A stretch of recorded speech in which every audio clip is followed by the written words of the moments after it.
500 times more energy for that 8.8 than the 7.0 in Haiti.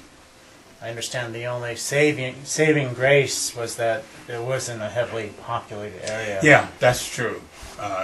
Where the earthquake occurred is not heavily populated.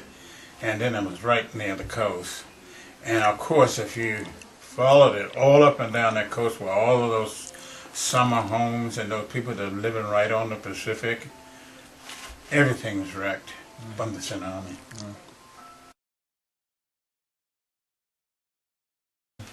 Well, the process is unconsolidated material. It has a heavy content of water, and a lot of it might have been filled in where they filled in a lot of lakes and type stuff and built on it and didn't go down far enough. And when the earthquake starts shaking, it just about turns to a liquid.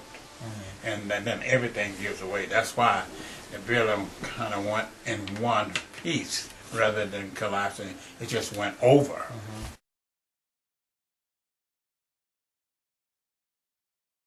This is kind of the way I look at it, because it's based on history.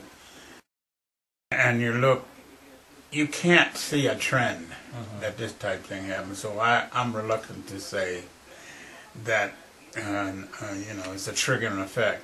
Now, what we found out recently, first of all, we tracked it in a California earthquake, and that's when we started to say that one big earthquake will trigger another one. And we one in 1992 in Southern California, way down Southern California. And I was still working, and we were tracking, and those earthquakes went north all the way up and ended in Nevada with something like almost a 6 earthquake. And that's how we started looking at, saying one earthquake can trigger another one. And then in 2004, when the Sumatra earthquake occurred, and that's the big 9.1 that we call it, some of them call it 9.2, that occurred on December the 26th, okay? And then we went on, and then we went down south in February. There was another one down there that was an 8.6 on the same system. So that told us, yes, one earthquake can trigger another one.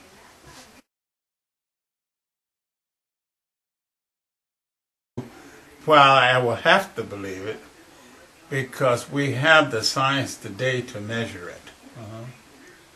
So, and it's simple comparison. You just compare that, to the axis of the moon, or another.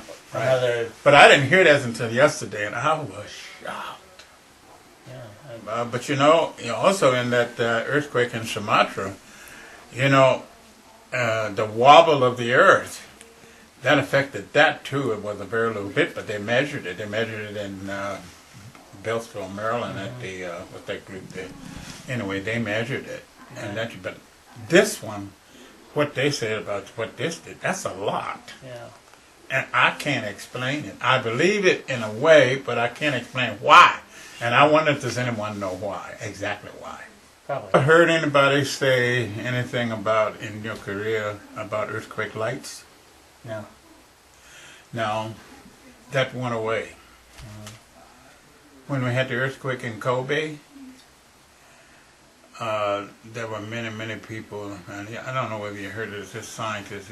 He's with the USGS, and he's still working. His name is John Durr. I don't know whether you ever heard of him or not. But he was tracking for years and years. He had a thing going on earthquake lights, and all of the big earthquakes, he would try to find out from people that was within the real close to the earthquake, did they see lights? I mean, it just light up like day. If it's at night, it just lights up, and then in the day you could see lights from the big earthquake. Yeah. But then all of a sudden, recent years, I haven't heard anybody say anything about it. But I have heard many people say, like the Kobe earthquake, there were many people that I talked to over there, and they said that there were earthquake lights, and it wasn't one person; it was a lot of them. Really? That it just lit up, So the area of earthquake? Yeah, area of the earthquake. It wasn't in a lasting effect, just at the time, right at the time of the earthquake. So I haven't heard, like I didn't hear anything from Sumatra about it. I haven't heard anything about this one in Chile. I didn't hear anything about any lights and hate. So I don't know whether anybody paying any attention to them.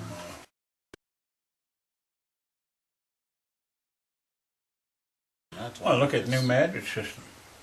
Sure. And you got Tennessee, Missouri, and all those states, and the Mississippi over there, 1811, 1812, what happened to that? Nothing has happened there since that time. Yeah.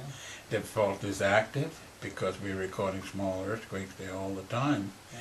And up until, I'm going to be honest with you, up until we had the quake, this quake in Sumatra, because of it affected so many countries, and it stayed in the news so long, and it's still in the news.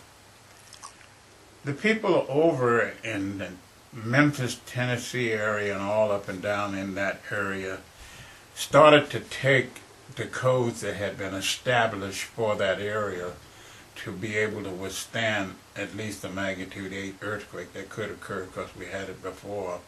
They started to take it seriously and started to be serious about building the buildings to the code that they had established that probably the building would not collapse. Would get the damage but not collapse.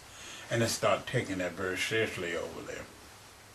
But before that, they weren't taking anything that serious. They would just figure, well, we've been here this long, and we had that earthquake way back then. We're not going to get any earthquake. But why you think that? No. I mean, the stress is still building, and that fault is active, so why do you think you won't get one? Yeah. Well, the East Coast, I know for a fact, because I've been talking to when you find out something, you talk to a lot of the people in the area. You don't talk to scientists, talk to regular people. Just talk to them and see what they're thinking.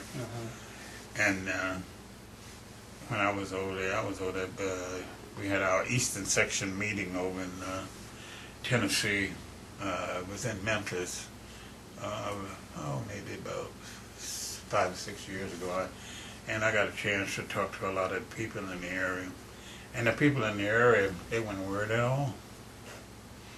They said, I was talking to them, they said, I don't think we'll ever have an earthquake. They keep telling us about an earthquake that big. I just don't think we're going to have an earthquake that big. I said, what makes you think that? I said, well, the scientists, and what we're looking at, everything is here. I said, we can't predict, we can't forecast, but you've had it once. So that means that you can have it again. But they weren't concerned.